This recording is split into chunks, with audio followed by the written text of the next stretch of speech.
Hi అండి, welcome to Radhika's channel. ఈరోజు healthy breakfast చూపించబోతున్నాను అనమాట. చాలా టేస్టీగా ఉంటుంది. బ్రేక్ఫాస్ట్లోకి కానీ స్నాక్స్లోకి కానీ ఇలా చేసుకోవచ్చు. మెంతి చపాతీలు అండి. ఇవి ఎలా చేయాలని మనమైతే ఇప్పుడు ప్రాసెస్లోకి అయితే వెళ్ళిపోదాము. లేట్ చేయకుండా చూసేద్దాము. ముందుగా ఒక ప్లేట్ కానీ తాంబూలం కానీ తీసుకోండి. ఇందులోకి నేను ఇక్కడ 1 కప్పున్నర వరకు గోధుమ పిండి తీసుకుంటున్నాను. మీరు తినేదాన్ని బట్టి చేసుకోండి. ఇప్పుడు ఇందులోకి రుచికి సరిపడా ఉప్పు వేసుకోవాలి కొంచెం, అలాగే కారం కూడా వేసుకోవాలి. కొద్దిగా పసుపు, ఒక 1/4 టీ స్పూన్ అంతా వాముని చేతిలో వేసుకొని నలుపుకొని వేసుకోండి. ఒక 2 టీ స్పూన్లంత ఆయిల్ వేసుకోండి. ఇందులోకి ఒక 2 కట్టల వరకు మెంతి కూరను చిన్నగా కట్ చేసుకొని వేసుకోవాలి. శుభ్రంగా కడిగేసి వేసేసుకోండి. అలాగే ఒక 2 టేబుల్ స్పూన్ల వరకు పెరుగు కూడా వేసుకోవాలి. పెరుగు వేసుకోవడం వల్ల మనకు సాఫ్ట్గా వస్తాయండి చపాతీలు. చాలా టేస్టీగా ఉంటాయి పెరుగు వేయడం వల్ల. ఒకసారి మొత్తం కలిసే విధంగా అయితే కలుపుకోవాలి. ఫస్ట్ నీళ్ళు వేయకుండానే బాగా కలుపుకోవాలన్నమాట. మనం పెరుగు వేసాం కదా, అందుకోసం ఒకసారి కలిపేసుకుంటే మనకు వాటర్ అనేది చూసుకొని వేసుకోవచ్చు. ఇలా కలుపుకున్న తర్వాత కొంచెం కొంచెం వాటర్ వేసుకొని పిండి ముద్దలు అయ్యేలాగా చూసుకొని కలుపుకోవాలి.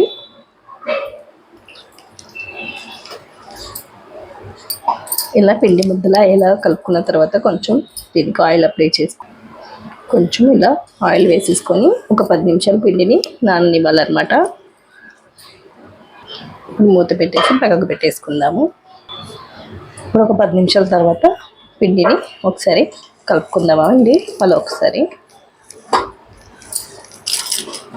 ఇలా కలుపుకున్న తర్వాత చిన్న చిన్న పిండి ముద్దలు తీసుకొని చపాతీలు చేసేసుకోవడమేనండి. అన్నీ రెడీ చేసి పెట్టుకుందాం ముందుగానే. పిండి ముద్దలు తీసుకొని అన్నీ రౌండ్గా బాల్స్ చేసి పెట్టేసుకోండి. ఇప్పుడు చేసేసుకుందాము. పిండి మీకు ఏమైనా పలచగా మెత్తగా అనిపిస్తే కొంచెం పిండి వేసుకొని మళ్ళీ ఒకసారి కలుపుకోండి. ఇప్పుడు చూసేద్దామండి. పొడి పిండిని తీసుకొని చపాతీలాగా చేసేసుకోవడమే.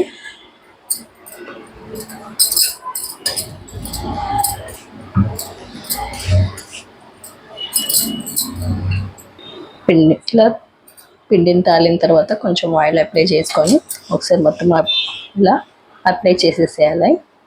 చేసిన తర్వాత మనం మడత చపాతీలు ఎలా చేసుకుంటామో అలా క్లోజ్ చేసేసుకొని మళ్ళీ చపాతీలాగా పాముకోవాలి.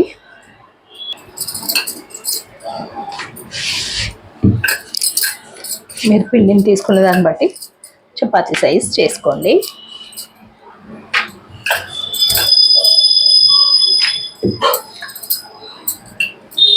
ఇలా చేసుకొని ఒక ప్లేట్లోకి అయితే రెడీగా చేసి పెట్టేసుకోవచ్చు ముందుగానే.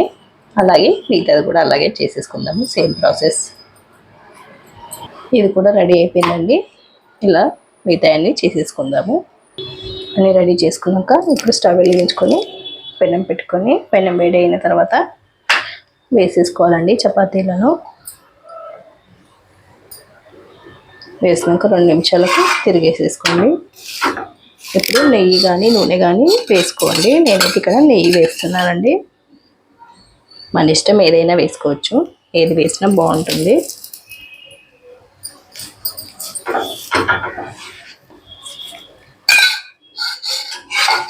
వేసాక మరొకసారి ఇలా తిప్పేసుకోండి.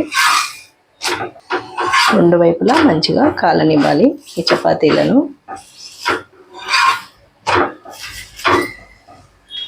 ఇలా 2 వైపులా కాలిన తర్వాత తీసేసుకోవడమేనండి. రెడీ అయిపోయింది మనకు.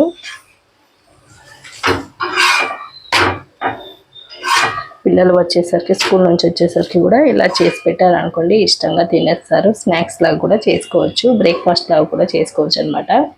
ఇప్పుడైతే రెడీ అయిపోయింది, తీసేసుకుంటున్నాను. అలాగే మిగతాయి కూడా చేసేసుకోవడమే. ఇది కూడా రెడీ అయిపోయిందండి. ఇది కూడా తీసేసుకున్నాను. ఇప్పుడైతే అన్నీ రెడీ అయిపోయాయండి. చాలా టేస్టీగా ఉంటాయి. ప్లెయిన్గా అయినా ఇలా తినేసేయచ్చు, లేదంటే పెరుగుతో తీసుకోండి, చాలా బాగుంటుంది. మీరు కూడా ఒకసారి ఈ విధంగా ట్రై చేసి చూడండి.